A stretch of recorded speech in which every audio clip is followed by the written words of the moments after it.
Sébastien, tu veux me rejoindre déjà?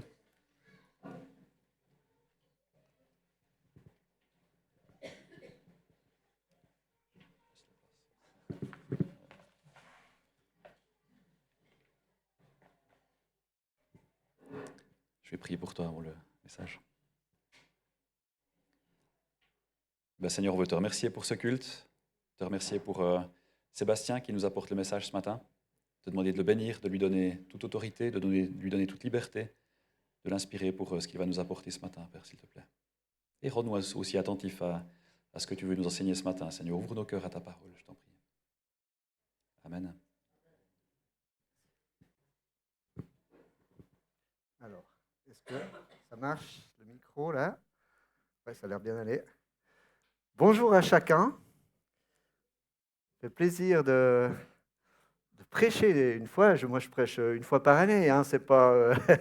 mais voilà, quand je prêche, c'est un message c'est des sujets qu'on mûrit. Et puis là, genre, le thème ce matin, c'est une crise d'identité. Et ça fait 1 année et demie que ça travaille dans mon cœur. Alors, voilà, ça prend parfois du temps, mais c'est pour ça que je ne prêche pas souvent, parce que j'arrive pas à pondre les messages comme ça. Je n'ai pas cette qualité-là. Euh, je voulais commencer par vous remercier pour vos prières pour Mathéo. C'est vrai que c'est pour nous un sujet qui est compliqué. Mathéo, depuis sa naissance, c'est plus de 6 interventions à cœur ouvert, et puis c'est encore quelques autres opérations parce il y a eu des ratés. Et c'est des défis, mais c'est aussi, un jour j'ai dit à Dieu, mais pourquoi tu m'as donné un cadeau défectueux? Et c'était terrible, hein, je conduisais comme ça et tout d'un coup j'ai eu cette pensée-là, et tout de suite droit derrière, bien sûr, le Seigneur m'a repris, et puis j'ai pleuré dans ma voiture. Et puis, il m'a fait réaliser à quel point c'était une grâce d'avoir un enfant comme Mathéo, avec certes une infirmité, mais on a appris tellement de choses à travers les épreuves, à travers Mathéo, apprendre à faire confiance à Dieu, à prendre du temps avec lui, à ne pas toujours comprendre les choses, les résultats, mais on a appris tellement de choses. Et dans notre foi, on a tellement grandi que, que c'est vraiment un cadeau. Et c'est d'ailleurs, Mathéo, c'est d'ailleurs moi qui ai choisi ce... Je vois ma fille qui a des larmes là. C'est moi qui ai choisi ce prénom. Mathéo, ça veut dire, ça vient de Matthieu, ça veut dire don de Dieu, cadeau de Dieu. Et ma femme voulait l'appeler Timéo, j'ai dit non, ce sera Mathéo. Et, et c'est vraiment un cadeau. Voilà, et je profite de remercier l'Église pour toutes ces prières, mais aussi le groupe Pasta. Manon m'a montré une photo. Excusez-moi, je suis un peu ému, mais on voit une trentaine de jeunes qui sont debout en train de prier pour Mathéo. Puis, ouais, c'est touchant, quoi. Voilà, pardon. Ce matin, euh, ce thème, en crise d'identité,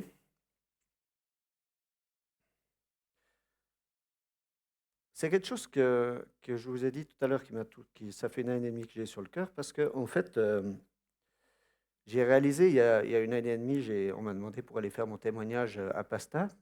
Puis je me suis dit, mais j'avais passé 45 ans. Je me suis dit, mais qu'est-ce que je vais aller raconter à ces jeunes, un vieux, un vieux comme moi, en fait, à des jeunes de 15-18 ans, mais qu'est-ce que j'ai bien encore quelque chose à leur dire sur mon témoignage. Et puis, depuis ce jour-là, le Seigneur a mis quelque chose sur mon cœur, et puis il travaille toujours ces choses-là dans mon cœur. Et, et on va parler aujourd'hui un petit peu de qui on est. Comment est-ce qu'on se voit? Comment est-ce que la société nous voit? Comment est-ce que Dieu nous voit? Et puis on verra que des fois on a des choses, on nous met des étiquettes, on nous colle, des fois j'aime bien dire qu'on nous colle des fois des post-it sur la tête. Et ces post-it, des fois qu'on a depuis tout petit, vont influencer notre vie. Et je regardais sur Internet, vous savez, on a déjà entendu, on parle toujours des générations. Il y a la génération baby boomer. Est-ce qu'il y en a qui sont nés entre 1946 et 1964? Ouais, vous pouvez vous lever peut-être, comme ça on voit bien. Ça, vous faites partie de la génération boomer. Je ne vais pas vous dire, vous faire toute une déballe, hein, mais vous pouvez vous rasseoir. La génération boomer. Il y avait la génération silencieuse, qui est la génération juste avant, hein, pour les plus anciens, d'accord? Il y a la génération X. Est-ce qu'il y en a, vous pouvez vous lever, entre 1965 et 1979? Alors moi, je suis déjà debout. Est-ce qu'il y en a d'autres? Ah, il y en a une série, hein? Alors nous, on est la génération X. Moi, je me rappelle que j'étais jeune, on disait « Ah, t'es la génération sans identité. » Ah ben, ça faisait plaisir. Ça nous rassurait bien, quoi. Aujourd'hui, on parle de la génération Y, des 1980 à 2000. Est-ce qu'il y en a encore? Ah ouais, il y en a encore toute une série. 1980 à 2000. Eh, Léonard, quelle année?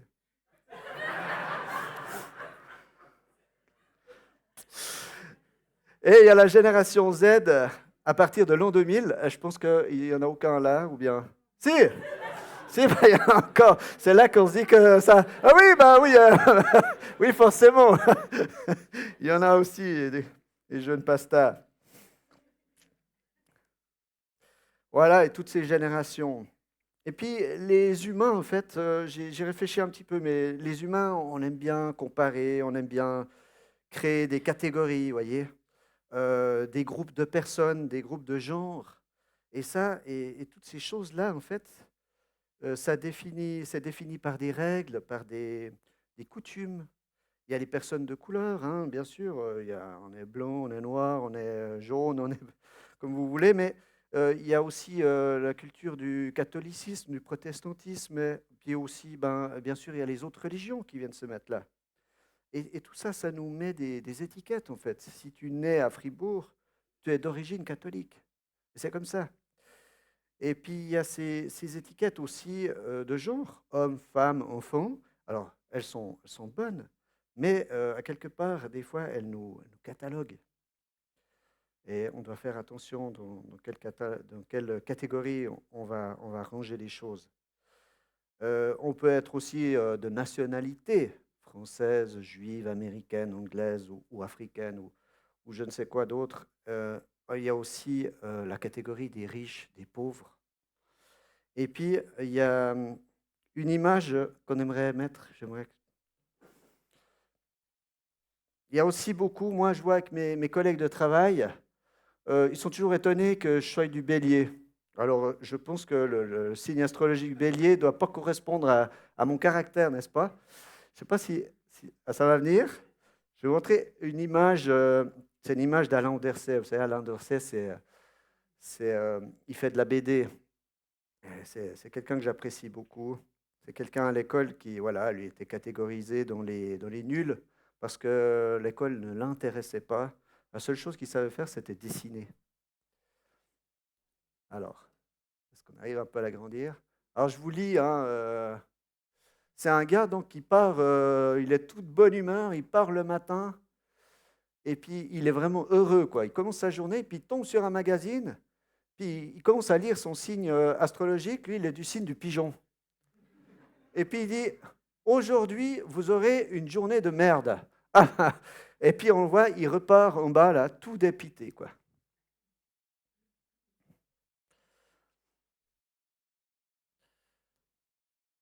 Dès notre plus jeune âge, en fait, on est influencé dans notre manière d'être, de penser.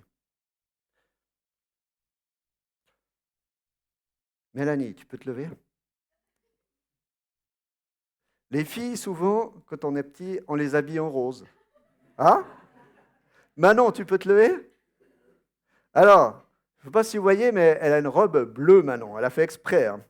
Souvent, les garçons bébés, hein, on leur achète des habits dans les bleus, comme ça, vous voyez.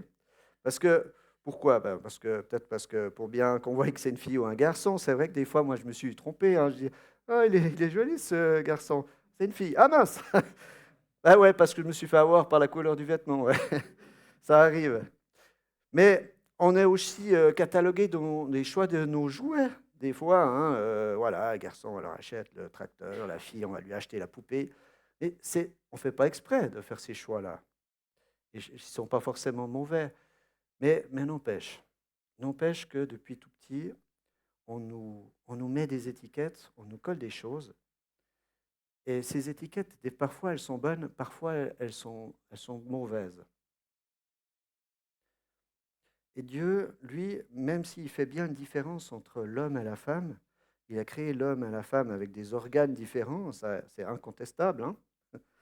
Mais il a aussi donné à l'homme et à la femme des sensibilités différentes pour que le couple puisse se compléter dans l'harmonie, dans le plan que Dieu a prévu pour lui.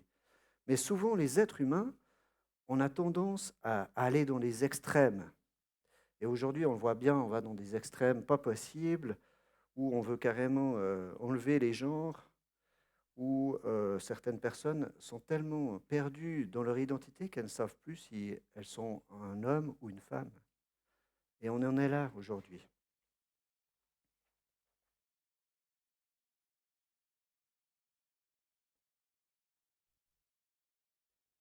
Ces étiquettes qu'on nous met des fois, elles sont bonnes, je disais, ou des fois elles sont mauvaises. Je vous donne 2, 3 exemples d'étiquettes. Ah, toi, t'es doué. Ah, t'es timide, hein. Toi, t'es vraiment un artiste, hein. Ah, mais t'es maladroit. Ah, mais t'es vraiment intelligent, hein. Qu'est-ce que t'es beau. Ah, ouais, vraiment, il est malin, ce garçon. Ah, qu'est-ce qu'il est ronchon. Tout le temps, il pleurniche. C'est un peu lent à la comprenette, hein, Sébastien, hein. Ah, qu'est-ce qu'elle est studieuse. Toujours nickel jusqu'au bout des ongles. De plus, il faut reconnaître qu'on ne part pas toujours avec les mêmes avantages. Il y a des personnes qui ont des problèmes psychologiques dès la naissance, des infirmités de naissance. L'autre soir, j'étais à un karaoké à Payerne. Je me suis retrouvé à côté d'une fille de 19 ans qui est aveugle de naissance. Ah, je peux vous dire que ça fait drôle quand même. J'ai discuté avec elle. Elle fait du piano, elle fait même du xylophone, de la batterie. Elle fait un tas de choses. Elle fait du ski et tout. Mais elle est aveugle de naissance. Elle ne sait pas ce que c'est qu'une couleur à part le noir. Je peux vous dire que j'ai pensé, hein, je me suis dit, ah, tu pourrais prier pour elle. Mais je ne l'ai pas fait parce que j'avais la trouille. Alors je lui ai partagé ma pizza. C'était déjà ça, c'était déjà un bon début. Puis on a dialogué et tout ça. Je me suis dit, un jour, certainement, je prierai pour elle, mais voilà, c'était peut-être pas le moment non plus. Mais voilà, on a des fois des infirmités.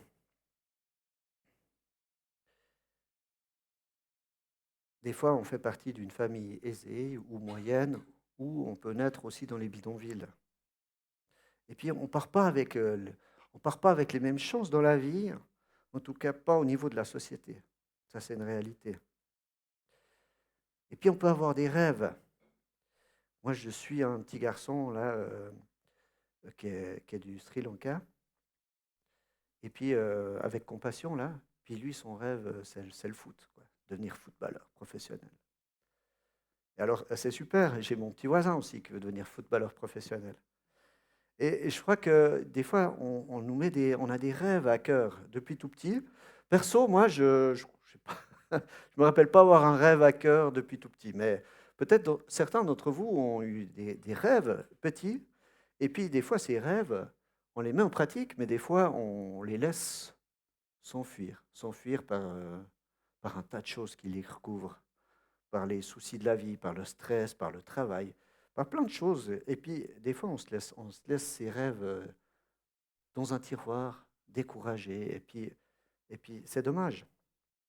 Parce que je crois que les rêves, en fait, que Dieu nous met à cœur, ces rêves, ils ne sont pas là par hasard. Les lois définissent aussi dans nos pays les messages que l'on peut entendre ou qu'on peut lire sur les réseaux sociaux. Ils peuvent aussi influencer nos choix, nos comportements. Aujourd'hui, les jeunes, on va beaucoup sur TikTok, sur ces réseaux sociaux, Instagram, tout ça. Et ça a clairement une influence.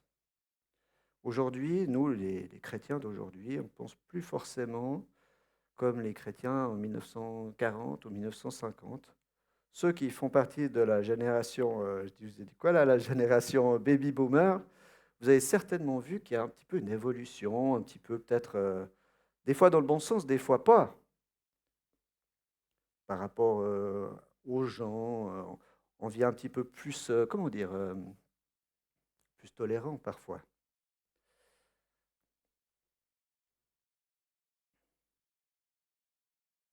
Puis, bien sûr, il y a ce qu'enseignent nos parents, leur manière de nous éduquer, qui ont un véritable impact sur notre personnalité.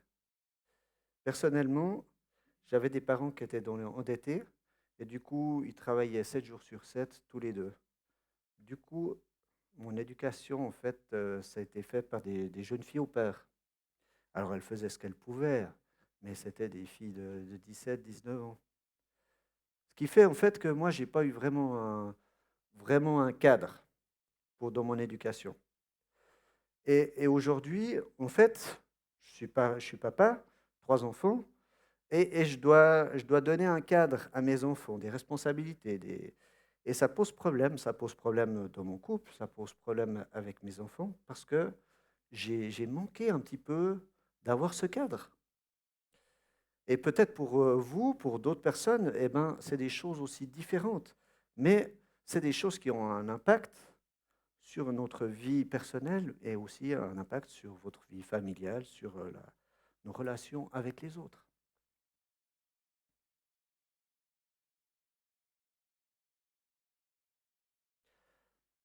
J'ai dit ces étiquettes, qu'elles soient bonnes, qu'elles soient positives ou négatives, elles ont un impact pour nous et puis elles nous définissent en fait, et puis elles nous donnent une identité, comme votre carte d'identité.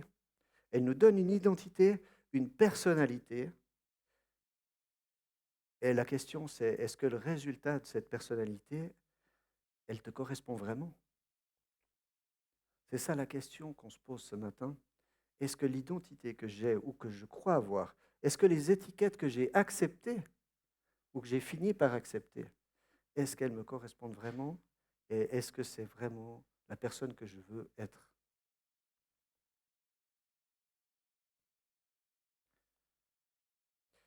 Il y a un verset qui définit un petit peu le message ce matin. Je vous le lis juste comme ça parce qu'il résume complètement le message. C'est dans 1 Jean 3, c'est verset,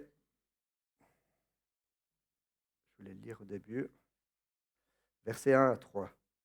Je vous le lis.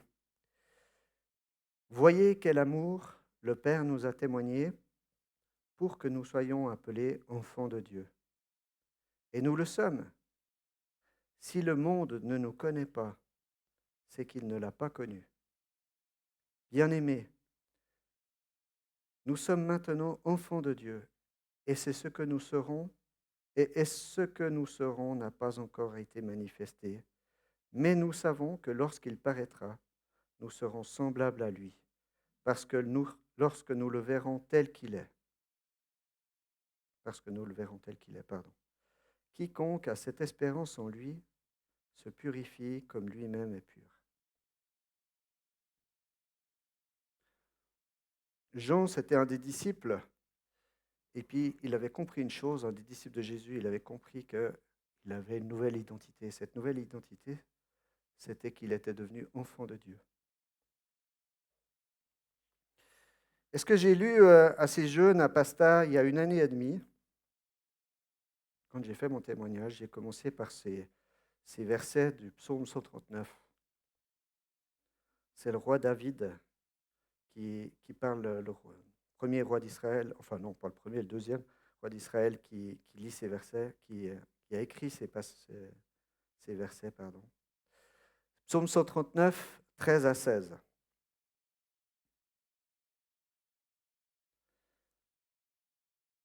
C'est toi qui as formé mes reins, qui m'as tissé dans le sein de ma mère. Je te loue de ce que je suis une créature si merveilleuse. Tes œuvres sont admirables, et mon âme le reconnaît bien. Mon corps n'était point caché devant toi. Lorsque j'ai été fait dans le secret, tissé dans les profondeurs de la terre. Quand je n'étais qu'une masse informe, tes yeux me voyaient, et sur ton livre étaient tous inscrits les jours qui m'étaient destinés, avant, avant qu'aucun d'eux n'existe.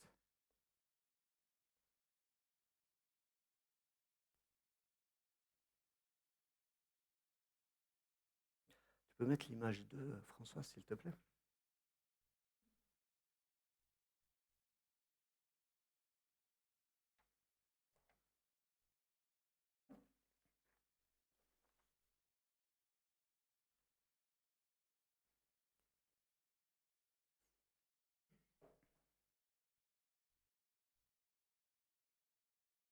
Voilà, c'est toujours des images, hein. Des fois ça vaut mieux que sans parole. Toujours d'Alain Derset. La nature produit du hasard ou création? Et puis on a on va dire deux topettes d'encre. Et puis à gauche, ben, c'est juste une tache. Cette tache est le produit du hasard. OK. Mais celle-là, à droite, puis on voit, il y a l'encre qui coule. Et il y a du soleil, éléphants, enfin, il y a un tas de choses, des arbres, des fleurs, la nature, en fait, la vie.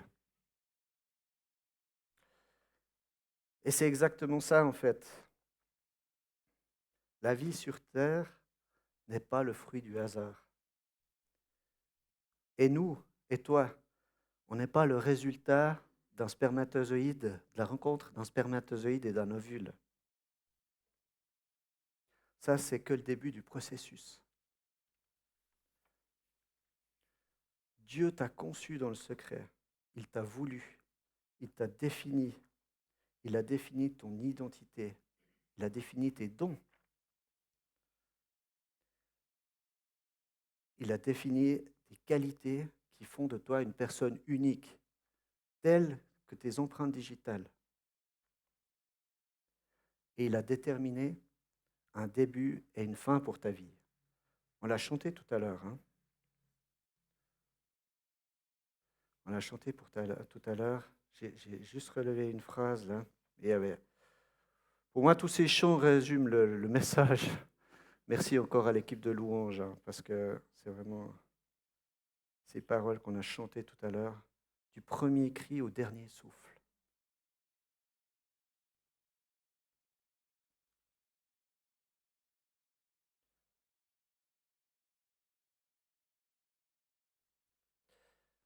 Et entre ce départ, entre le début de notre conception jusqu'à notre dernier souffle, en fait, c'est un chemin, c'est une route. Et ce chemin, des fois, c'est un bel autoroute. Des fois, ça fonce à 180. Puis des fois, il y a tout qui va bien. Heureusement qu'on a des périodes d'oasis. Hein. Et puis, il y a des fois, la route, elle est un petit peu sinueuse et puis on doit ralentir.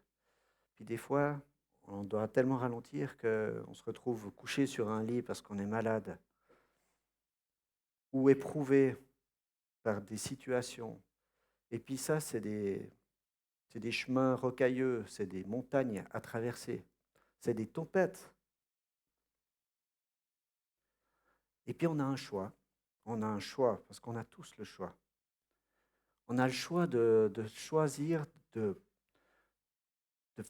faire ce parcours seul, en fait, ou on a le choix de le faire avec Dieu, de le faire accompagner. Pourquoi on doit faire ce choix, en fait? Je me suis dit, mais pourquoi? Moi, quand j'ai invité là des amis non chrétiens, ils ne sont pas venus. Ils ont fait le choix parce qu'ils avaient d'autres priorités, en fait, tout simplement, que je respecte tout à fait. Hein. Mais on a toujours des choix à faire. Et puis pourquoi on doit faire un choix de le vivre avec notre personne ou de vivre avec Dieu? Eh bien parce que devant Dieu, homme, femme, peu importe la confession ou notre origine, peu importe qu'on soit riche ou pauvre, on est tous égaux. On est tous égaux. Et Paul, il dit dans l'Épître aux Romains, Romains 3, je vous le simplifie, mais c'est les versets 10 à 12, devant la sainteté de Dieu, Parce que Dieu est tellement saint et juste, personne, devant sa sainteté, la sainteté de Dieu, personne n'est juste, pas même un seul. Devant Dieu, nous sommes tous des pécheurs. Tous, nous avons passé à côté de la cible, nous, on a raté le but. Et c'est pourquoi Dieu, il a envoyé son Fils. Jean 3, 16, 17, Dieu a tant aimé le monde qu'il a donné son Fils afin que personne périsse, mais afin que tous ceux qui croient en lui ne périssent point, mais aient la vie éternelle. Dieu n'a pas envoyé son Fils pour qu'il juge le monde, mais pour que le monde soit sauvé par lui. C'est ça l'évangile, en fait. On est sur ce chemin et t'imagines, tu es dans ta voiture, tu es sur ton vélo et il y a quelqu'un qui frappe à ta porte. Et c'est Jésus. C'est Jésus que Dieu a envoyé sur terre. Et il frappe à ta porte et Jésus il dit, je frappe à ta porte. Si tu entends ma voix, que tu m'ouvres ta porte, j'entrerai, je mangerai avec toi. Ou je ferai un bout de chemin avec toi. C'est ça l'évangile. Et on peut accepter ce Jésus, mort il y a plus de 2000 ans, ou on peut rester dans notre choix de passer ce chemin, de mener ce chemin sans lui. Je ne sais pas si vous avez déjà regardé le film La Passion, fait par Mel Gibson. Il y en a qui ont déjà vu ce film. Il y en a quelques-uns. Quand vous voyez ce film, vous ne pouvez pas rester indifférent. Je vous encourage à le regarder. Bon, on ne regarde pas ça quand on a 13 ans, mais je pense que chacun ici est assez âgé pour regarder un film comme ça. Quand vous voyez, c'est les dernières heures du Christ, en fait. Quand vous voyez à quel point il a souffert, pas seulement sur la croix, mais les coups de fouet, les crachats, les coups de poing dans la figure. On lui a arraché la barbe, les poils de la barbe. Tout ça parce qu'il a pris nos fautes sur la croix. Tout à l'heure, on va prendre la Sainte Seine. Et je peux vous dire, quand vous avez vu ce film, moi je l'ai vu au cinéma, quand il est sorti, il y a au moins 8-10 ans. Et je l'ai revu il y a Combien 20 ans. J'avais acheté le DVD, et puis je l'ai regardé il y a 2 semaines, là, quand c'était Pâques. Là. C'est la deuxième fois que je le regardais. Hein. Et je ne suis pas pressé de le revoir, mais ça vous parle. Ça vous parle et on se rend compte à quel point le prix qu'il a payé. Et quand on réalise un petit peu notre valeur, la valeur que tu as, en fait, elle ne se trouve pas dans ta santé. On parlait aux jeunes vendredi soir, aux ados, là, puis on essaie de leur faire réaliser que leur valeur, elle n'est pas dans leur image, elle n'est pas dans leur santé, parce que tu peux être en super forme et puis être handicapé le lendemain.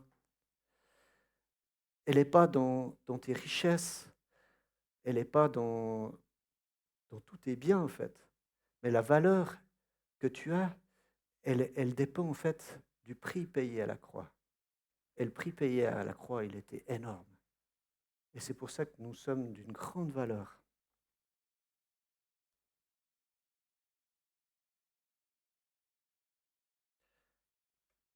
Tu peux mettre l'image 3, s'il te plaît, François.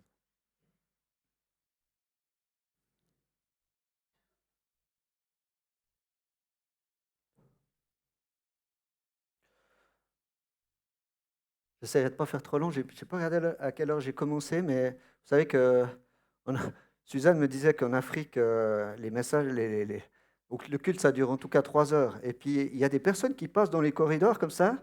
Puis quand tu vois les personnes qui dorment, ils donnent un petit coup de bâton là, pour réveiller.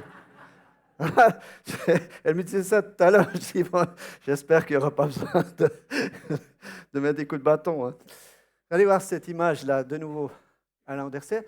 On voit peut-être pas très bien, mais c'est un... Ah, c'est quoi le petit panneau? Je suis là. Ah, c'est Jésus. C'est Jésus.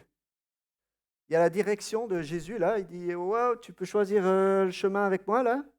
Puis non, il dit, non, mais moi, peu importe le chemin, l'important, c'est d'être sincère.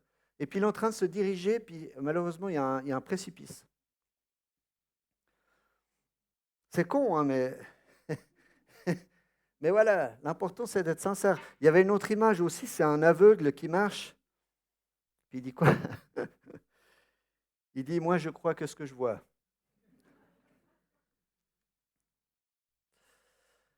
Et ouais.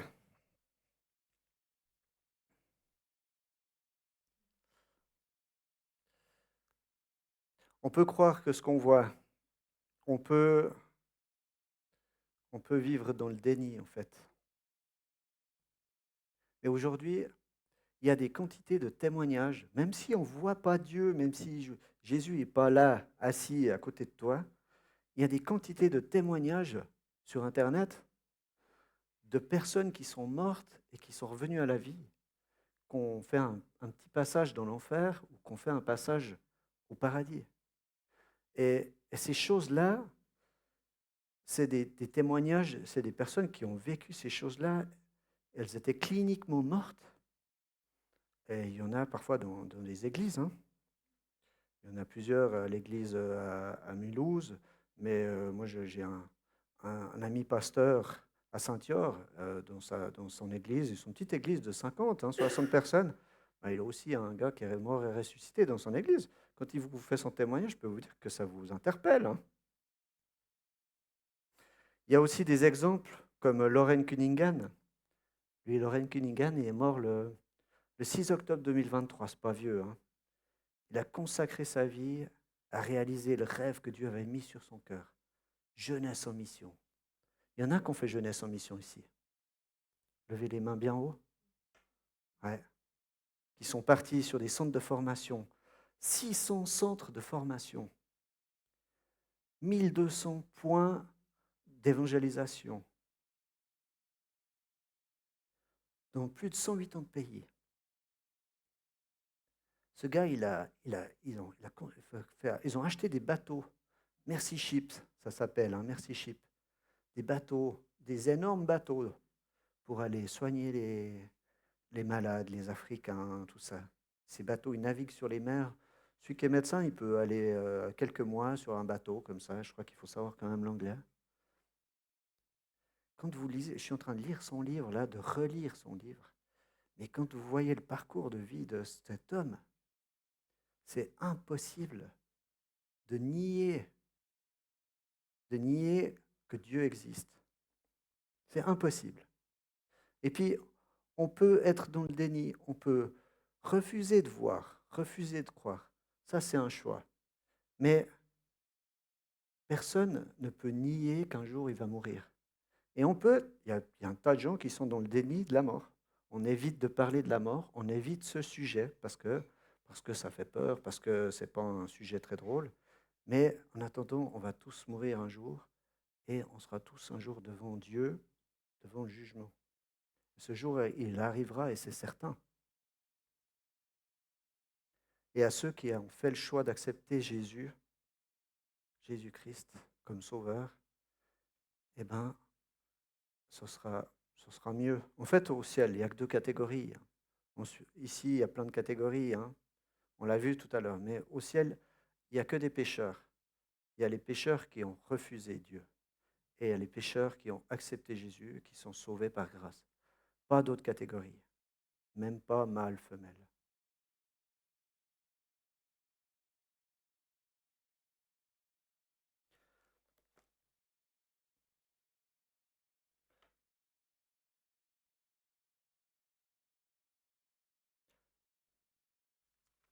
Je vous lis un verset de Matthieu 3, verset 16-17. C'est le baptême de Jésus.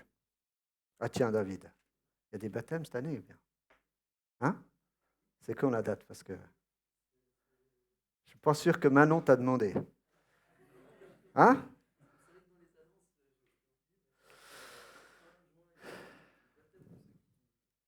Fin juin. Le 30. Ouais. Ma fille qui veut se faire baptiser. Ça, c'est super. Matthieu 3, verset 16, 17. C'est Jésus qui se fait baptiser. Et Dès que Jésus eut été baptisé, il sortit de l'eau, et voici les cieux s'ouvrir, et il vit l'Esprit de Dieu descendre comme une colombe et venir sur lui. Et voici une voix fit entendre des cieux ces paroles. Celui-ci est mon Fils bien-aimé en qui j'ai mis toute mon affection. Oui, c'est exactement ça. Lorsqu'on fait le choix, lorsqu'on donne sa vie à Christ, qu'on choisit de le prendre avec nous sur notre chemin, sur notre parcours de vie, à ce moment-là même, nous recevons cette nouvelle identité. Mon Fils bien-aimé. Nous aussi, on est des fils bien-aimés, des filles bien-aimées. Ce n'est pas au baptême, c'est au moment où tu donnes ta vie à Christ. Le baptême, c'est justement le symbole de l'alliance avec Jésus. Confirmation du chemin que tu as choisi de faire avec Jésus. Mais c'est bel et bien quand tu donnes ta vie à Christ, à partir de cet instant-là, que tu es appelé enfant de Dieu. C'est ça ta vraie identité.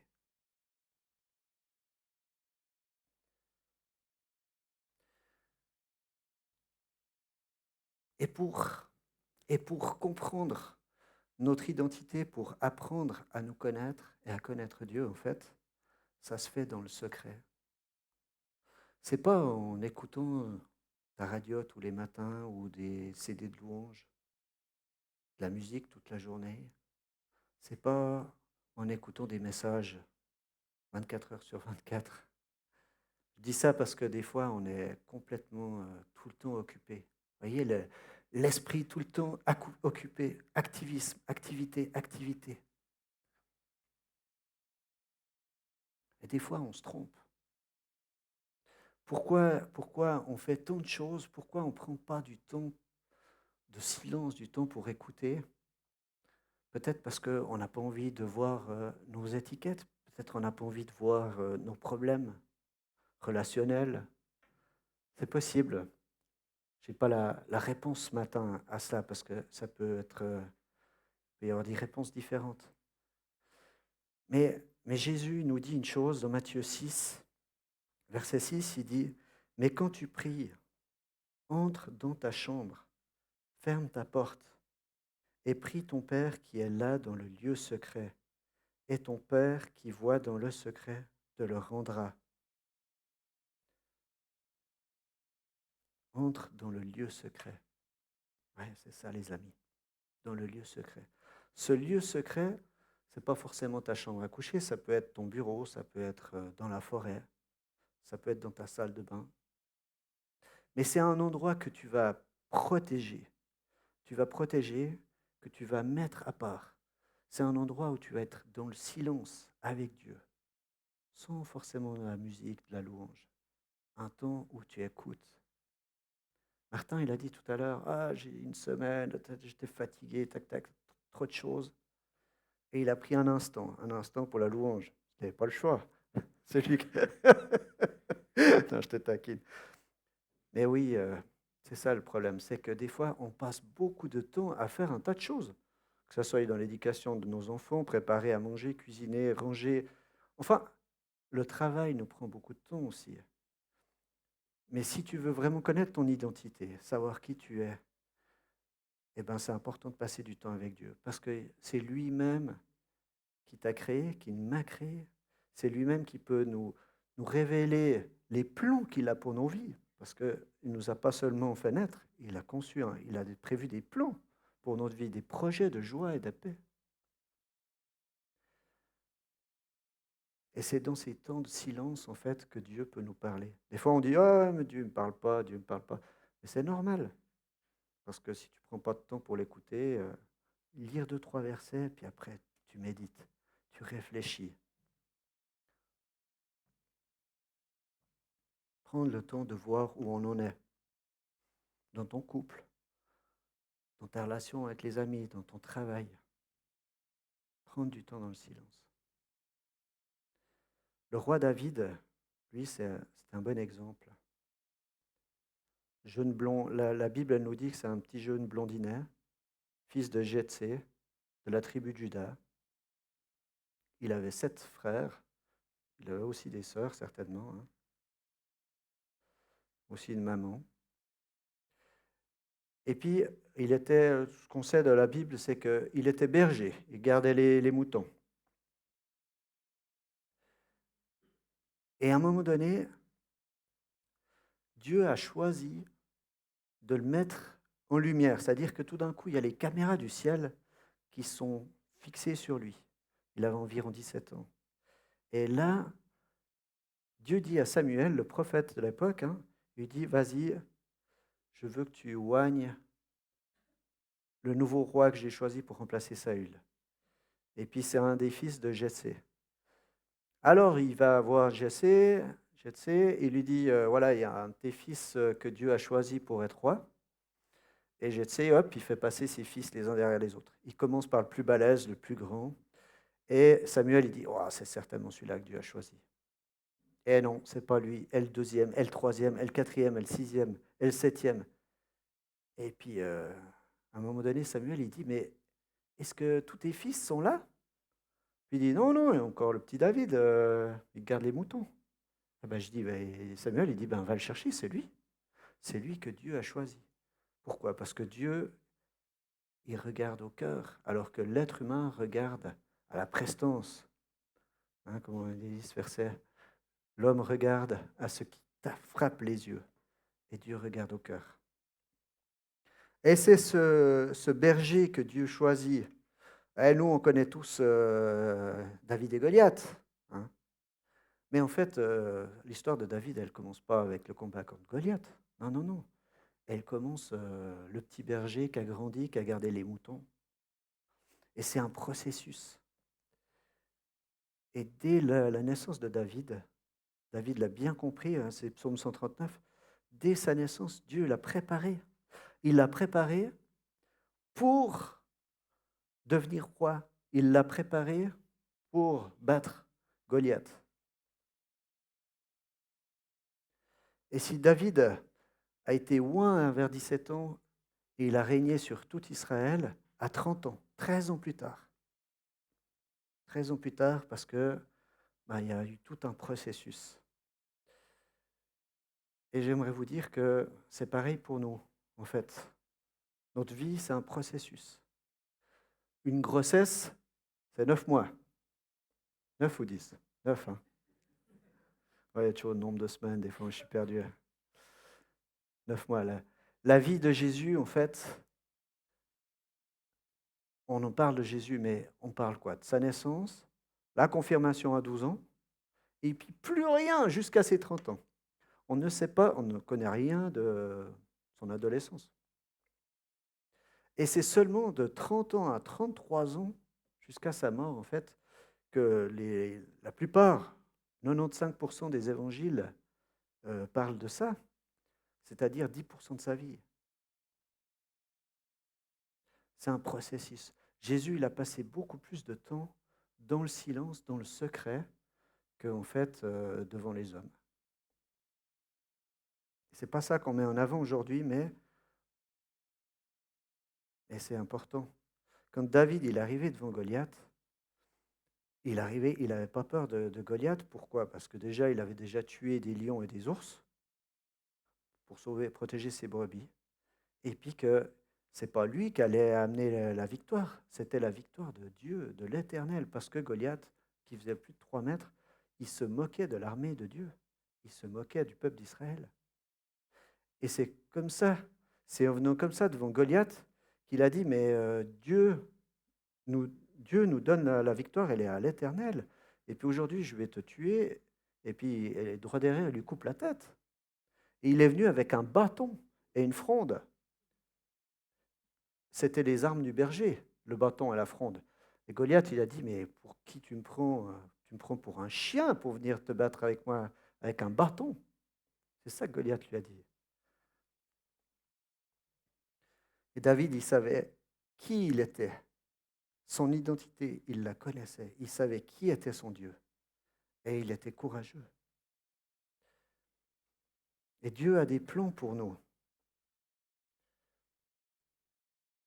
Et même si dans quelques années, tu viens sur les hauts de la scène, tu prêches devant 1000 personnes, même si dans quelques temps, tu pries pour des malades et puis ils sont guéris, toujours, on doit faire attention à rester dans l'humilité.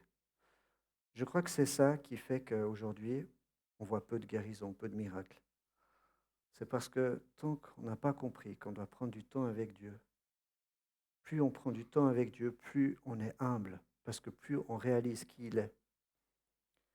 Alors, tant qu'on ne prend pas de temps avec Dieu, on verra peu de miracles, parce que Dieu, il nous protège, parce qu'il a peur qu'on tombe dans l'orgueil.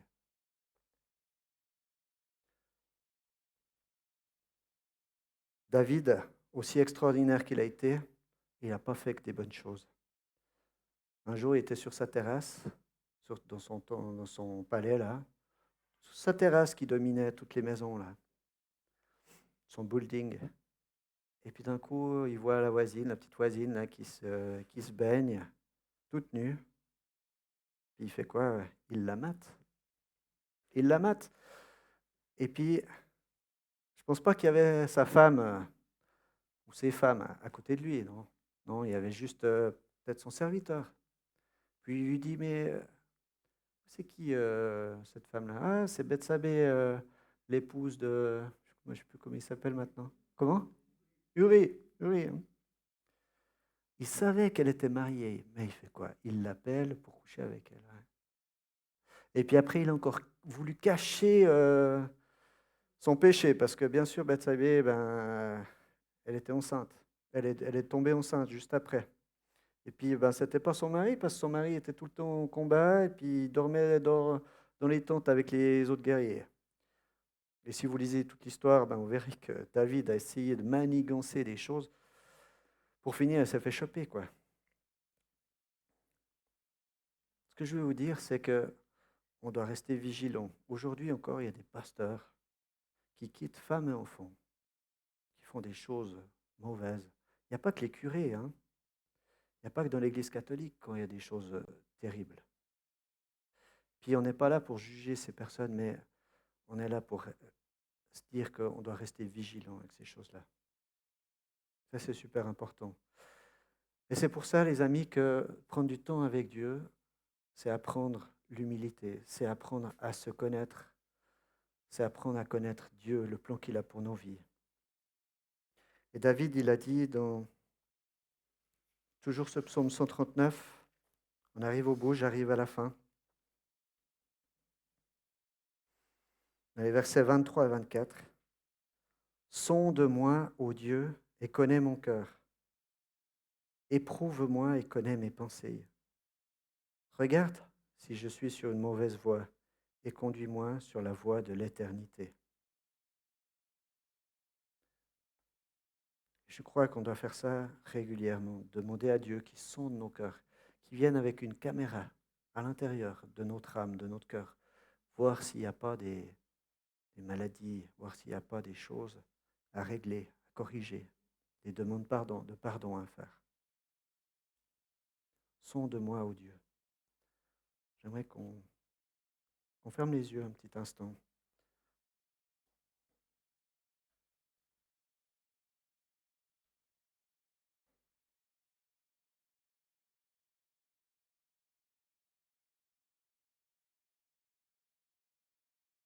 C'est vrai, on prend du temps, on loue Dieu le dimanche matin, on écoute de la louange. Mais lorsque tu es dans le secret, tout seul à la maison, Dieu, il te voit aussi. Il voit quand tu es derrière ton écran. Il voit quand tu te laisses charmer par tes collègues de travail. Il voit quand tu es dans le secret. Il connaît nos pensées.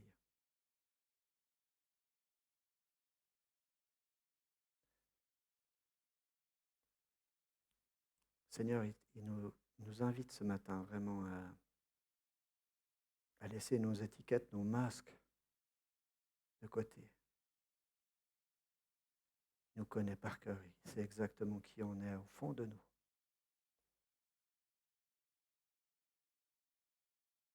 peut-être il est temps de trouver des temps dans ta journée, des temps où tu peux simplement laisser ton téléphone de côté, où tu peux prendre des temps de silence, des temps pour écouter Dieu, te parler, seul à seul. Et j'invite chacun à réfléchir ce matin, mais à quel moment de ma journée je pourrais prendre ne serait-ce que 5 minutes à écouter, à prendre un temps de silence avec Dieu. Et à mettre cela en pratique. Seigneur, sonde nos cœurs. Vois si nous sommes sur une mauvaise voie, Seigneur. Et corrige-nous et conduis-nous, Seigneur. Seigneur, que les rêves qu'on a peut-être enfouis, Seigneur, qu'on puisse les remettre à jour. Seigneur, tu as donné des dons à chacun. Pour David, c'était la harpe, c'était le courage. Et nous avons tous des dons. Seigneur, qu'on puisse les mettre en pratique pour ton royaume, pour te rendre gloire. Au nom de Jésus. Amen.